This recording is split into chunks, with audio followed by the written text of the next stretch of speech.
Bienvenue à Hockey le magazine. Ici Denis Gauthier en compagnie de mon collègue Jasmin Leroux. Cette semaine à l'émission, la chronique équipement avec le spécialiste Éric Dupont portant sur les patins et les segments sur la glace au cours duquel Ramzi Habil nous parlera des virages et des croisements à deux bâtons.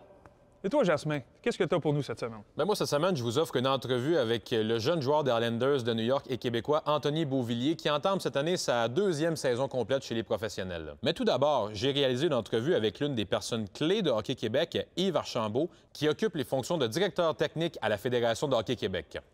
Hockey Magazine, c'est parti!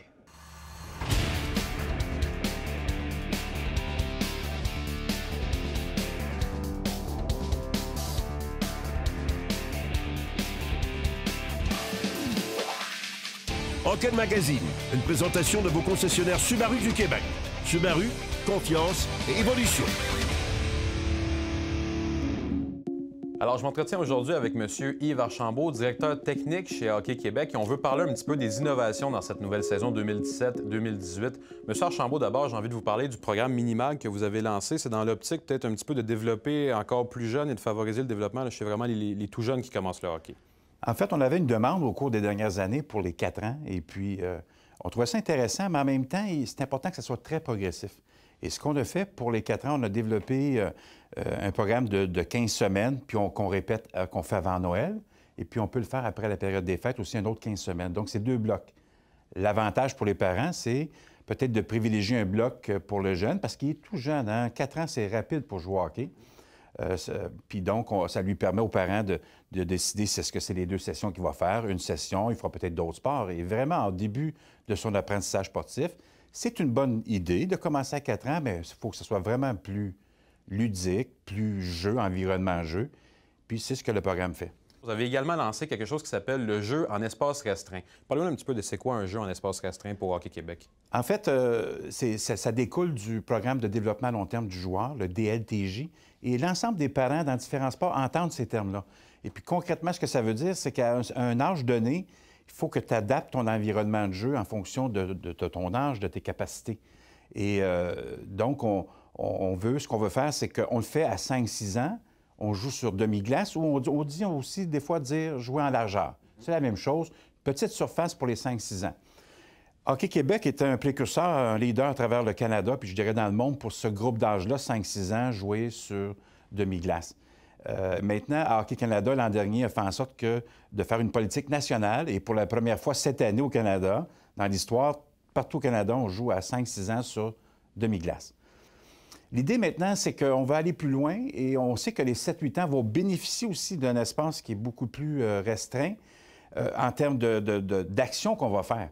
On joue sur demi-glace. À cet âge-là, on va avoir l'équivalent de 2 fois plus de touchés à la rondelle, 5 fois plus, je dirais, de passes, 6 fois plus de tirs pour le jeune.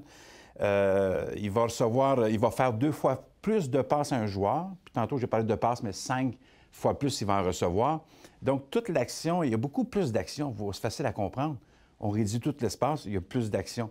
Donc, c'est bénéfique pour les jeunes et on doit mettre ça en place. Et puis, c'est un changement de culture un peu parce que depuis tous les temps qu'on connaît, novices, 7-8 ans, on veut jouer sur pleine glace, on veut faire comme les grands.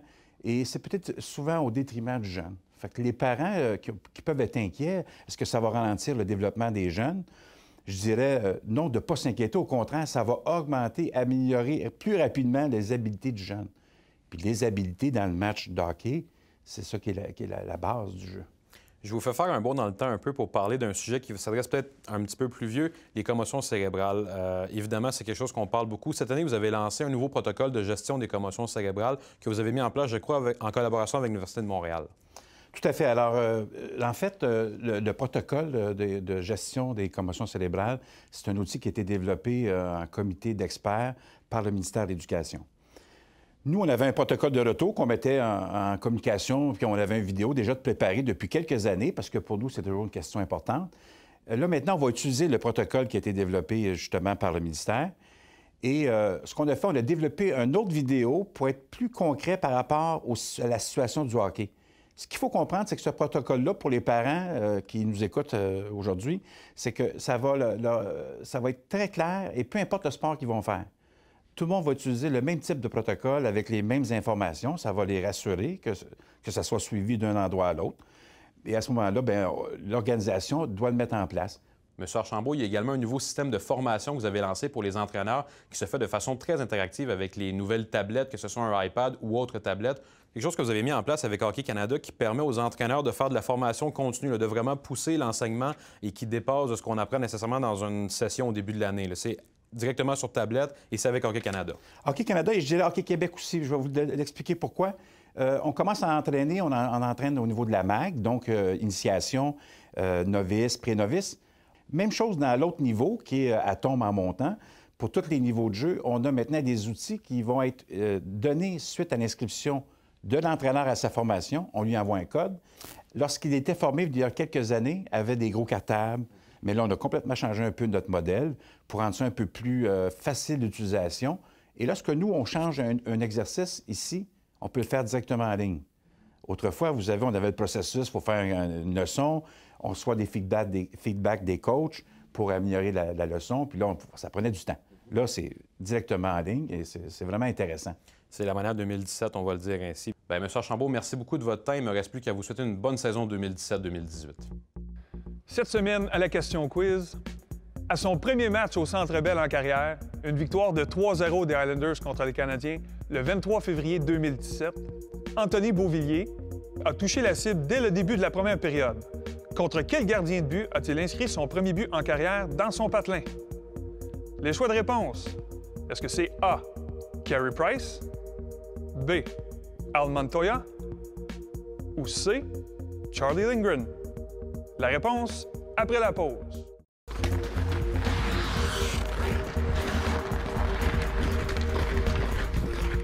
La réponse A. C'est contre nul autre que Carey Price que Beauvillier pourra se targuer d'avoir inscrit un premier but en carrière contre l'équipe de son enfance. À sa saison recrue dans la Ligue nationale, en 2016-2017, il avait amassé 24 points en 66 parties. On s'est d'ailleurs entretenu avec l'ancien capitaine des Cataractes. Mon parcours hockey mineur, ça a été assez simple, je dirais. J'ai commencé à Sorel-Tracy, j'ai fait mes 2 années novice, mes 2 années à tombe. J'ai fait mes 2 années Pee-Wee en étant résident de Sorel. On a déménagé à Saint-Hyacinthe à ma première année Bantam. Là, j'ai joué avec les éclaireurs du Collège Antoine Giroir. Par la suite, mon autre année d'après, j'ai été surclassé. On voulait pas, ma famille et moi, on voulait pas jouer midget 3. À 14 ans, on a décidé d'aller midget espoir. Puis par la suite, ça a été midget 3 l'année suivante. Ça a été une décision qui a vraiment apporté, je pense. Ça a été une très bonne décision. J'ai gagné beaucoup de confiance au midget espoir. J'avais beaucoup de place. Une année marquante au hockey mineur, je dirais que ça serait... Je ne sais pas exactement l'année, mais c'était une année marquante, là. Puis oui, on a remporté la Coupe Dodge. On avait vraiment une équipe incroyable, des joueurs qui jouent professionnels même maintenant. Puis ça fait que c'est vraiment quelque chose de spécial. C'est comme la petite Coupe Stanley, là, dans le fond, à ton âge. J'ai toujours regardé Marc-André Fleury, François Beauchemin quand j'étais plus jeune, les gars de Sorel. Puis, mais c'est dur à dire. Je pense que ça a toujours été Sidney Crosby, mon joueur préféré. La façon qu'il joue, c'est vraiment impressionnant. Puis d'avoir la chance de jouer contre lui, de jouer dans une division que lui, puis de jouer contre lui, c'est une petite énergie de plus, je pense, une petite excitation de plus à chaque fois que tu embarques sur la glace contre lui. Mon premier match de la Ligue nationale, ça a été à New York. Ça a été une soirée remplie d'émotions, je pense. Mon frère est parti de Fredericton. Il a pris un vol la même journée. Il s'est rendu à New York. Il jouait le lendemain. Il a fallu qu'il dorme à l'hôtel, qu'il revole le lendemain, puis se rende suite à son match. Ma famille était là, mon oncle était là aussi. Ça a été... C'est vraiment spécial, je pense. Sur le moment, c'est pas quelque chose nécessairement que ça t'impressionne ou que tu es surpris ou que tu es angoissé au de ça. Je pense que c'est plus en prenant du recul, en disant que ça a toujours été mon rêve d'au moins jouer un match en Ligue nationale. Fait que c'est... la sieste cet après-midi était assez dure, là, je pense, avant le match. Ouais. Il faut que tu aies la passion pour la game, je pense. Si t'as pas de fun à l'aréna, il faut que tu changes de sport, faut que tu changes de métier. Je pense que c'est devenu un travail pour moi. Puis quand tu joues professionnel, c'est un travail. Puis il faut que ça reste quand même un jeu, quand même que c'est quelque chose de le fun. À l'aréna, on est vraiment chanceux. Il faut que tu te sens privilégié. Puis, la game change pas. La game, elle change en tant que telle sur la glace, mais la game en dehors, puis ta mentalité change pas. C'est le système de la game. C'est pas une job, c'est un loisir, puis il faut juste que tu travailles fort. Il faut juste avoir du fun non plus, c'est de faire les bonnes choses, puis d'avoir une bonne attitude. Je pense que ça serait ça la recette.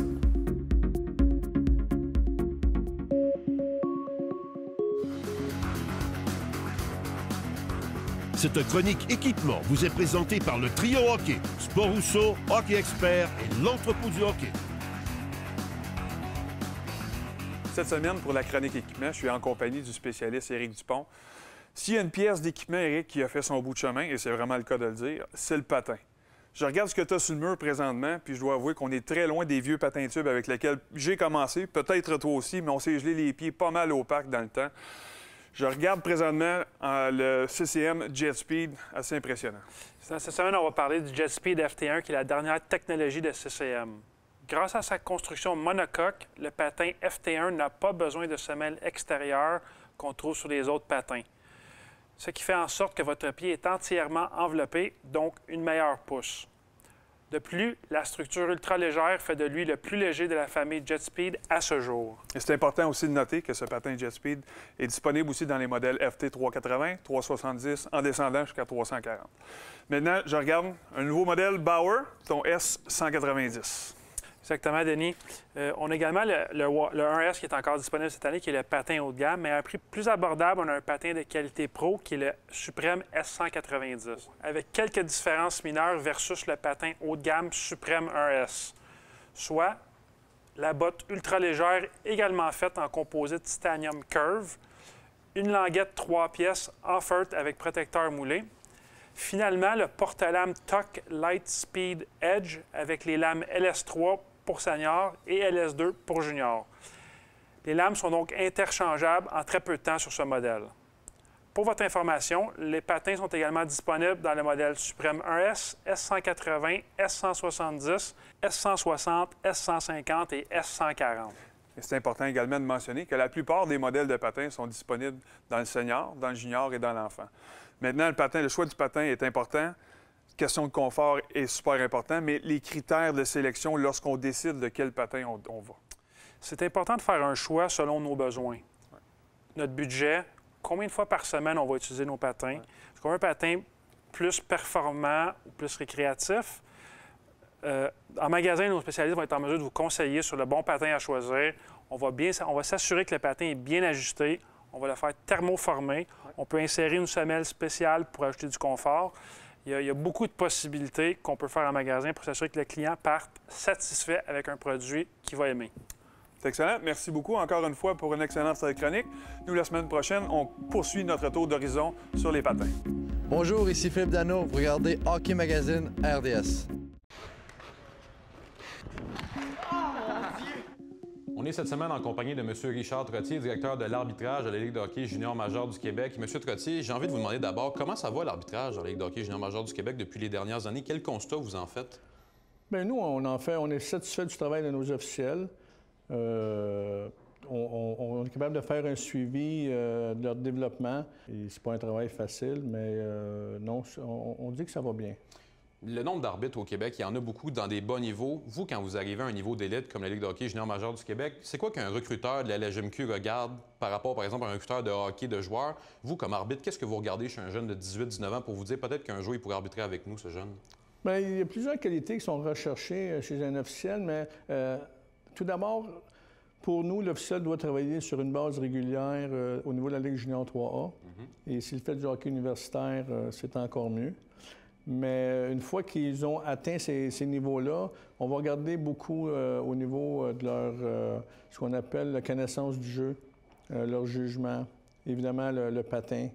Parce que, il y a des qualités athlétiques qui rentrent en ligne de compte. Exactement, parce que là, on parle de hockey de haut niveau, du hockey très rapide. Donc, l'agilité et l'habileté en patin, la relation avec les joueurs, entraîneurs, la façon qu'ils communiquent. Donc, il y a plusieurs petits aspects qu'on va regarder, qu'on va analyser. Et puis, c'est à partir de là qu'on détermine ceux qu'on pense qu'ils sont prêts à graduer. La LHMQ, c'est une ligue de développement c'est une ligue pour envoyer des joueurs dans la Ligue nationale de hockey un jour, mais c'est aussi une ligue pour envoyer des arbitres un jour dans la Ligue nationale de hockey. Vous en formez des jeunes de 20, 21, 22 ans qui arrivent là, qui ont envie de faire ça de leur carrière un jour, et c'est à vous un petit peu de les aider à progresser là-dedans et à peut-être accomplir le rêve qu'ils ont. Oui, effectivement. On a déjà plusieurs officiels provenant de la Ligue de hockey junior majeur du Québec, qu'ils soient du Québec ou des Maritimes, qui ont accédé à la Ligue nationale.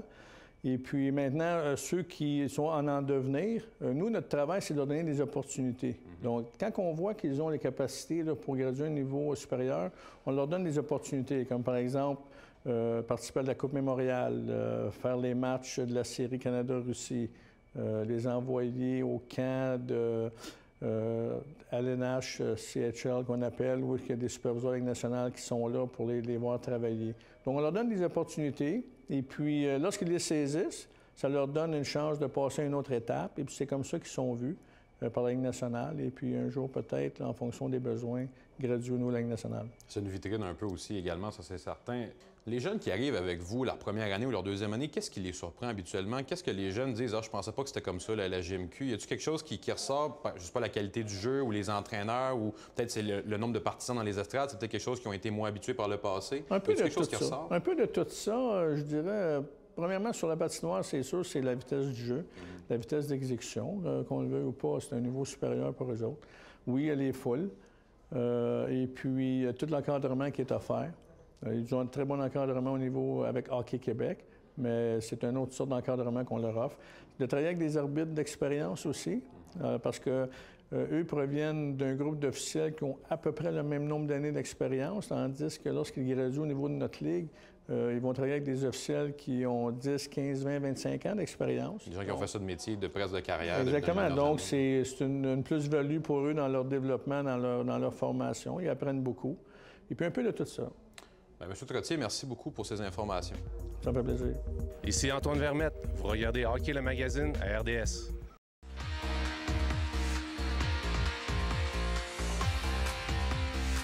La chronique sur la glace est une présentation de Captoder, hygiène du sport. Captoder passe à l'action. Nouveau collaborateur avec nous cette saison, Ramzi Abid, qui est un ancien joueur de hockey professionnel. Également un entraîneur avec l'Académie de hockey Joël Bouchard.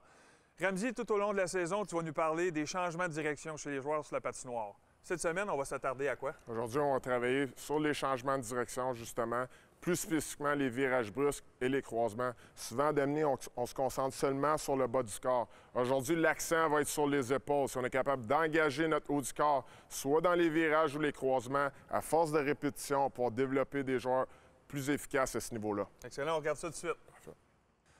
Je dois dire, au cours des années, j'ai vu un million de façons d'enseigner des virages brusques, des comptes, des lignes. J'avoue que tu piques ma curiosité aujourd'hui. Aujourd'hui, on va travailler sur une technique que j'ai appris de Pascal Daou. 2 bâtons. On va vouloir qu'il engage son épaule extérieure rapidement avant d'effectuer le virage brusque pour pouvoir effectuer un croisement et ainsi générer de la puissance. Parfait, je te laisse aller. OK, avec 2 bâtons, les boys restent parallèles. Encore une fois, avant d'effectuer ton virage, je veux que tu engages ton épaule extérieure. L'accent va être sur ton épaule. Donc, avant d'effectuer ton virage, épaule, croise. Épaule, croise. Épaule, croise. OK? On va y aller, les boys. Let's go. Hop. Engage ton épaule, croise. Épaule, croise. Épaule, croise. Hop. Épaule, croise. Les 2 bâtons restent parallèles. Hop, hop, hop, hop, hop. OK, maintenant, tu dois stabiliser ton corps. L'accent va être sur ton épaule extérieure. Je veux que tu l'engages avant d'effectuer ton virage. Let's go. Hop. Tourne. Croise. Tourne. Croise. Good job. Hop. Hop. Excellent. Excellent. Good. Croisement. Good. Let's go. Hop, hop, hop, hop. Hop. Engage ton épaule. Stabilise ton corps. Croise. Excellent. Hop. Tourne ton épaule. Tourne. Bon croisement à la sortie. Pas nécessairement ce qu'il y a de plus facile comme exercice. Qu'est-ce que les points importants, mettons, qu'ils doivent corriger primordialement? On voit que c'est des joueurs qui n'ont pas vraiment mis l'accent sur leur haut du corps. Leur épaule est extrêmement important. À partir d'un jeune âge, nous autres, on travaille là-dessus à partir du atome avancé. Dès que le bas du corps est acquis, Là, on va se concentrer sur les épaules. Si on est capable d'engager notre épaule, à ce moment-là, on peut effectuer un bon croisement à la sortie pour ainsi générer de la puissance. Alors, pour la deuxième partie de l'exercice, on va encore parler du haut de corps lorsqu'on exécute un virage, mais maintenant, lorsqu'on exécute un croisement. Encore une fois, on va se concentrer sur notre haut du corps, sur nos épaules. Donc, les deux bâtons vont devoir rester parallèles.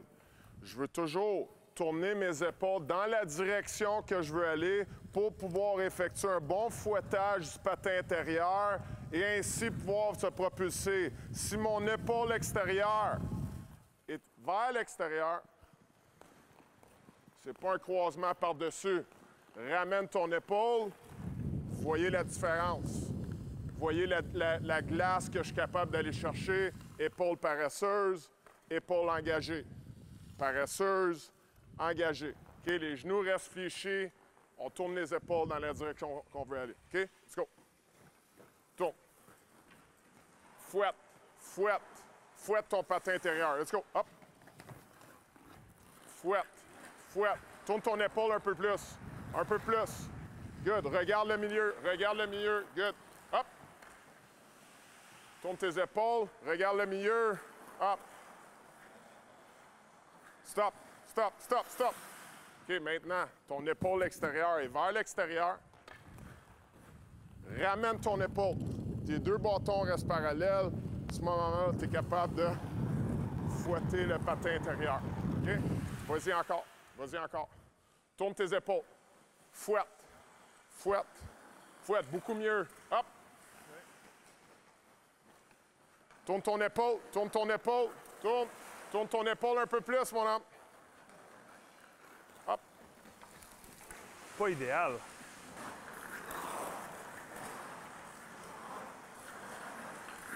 All right.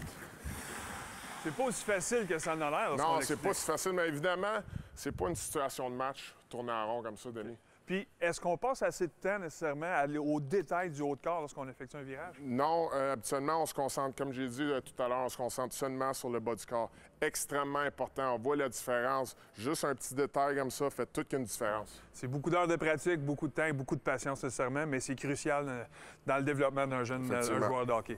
Alors nous, on se voit la semaine prochaine. C'est déjà la fin de notre émission. La semaine prochaine, au programme, on plonge dans l'univers du sport-études, alors que Jasmin Leroux y rencontrera divers intervenants du milieu.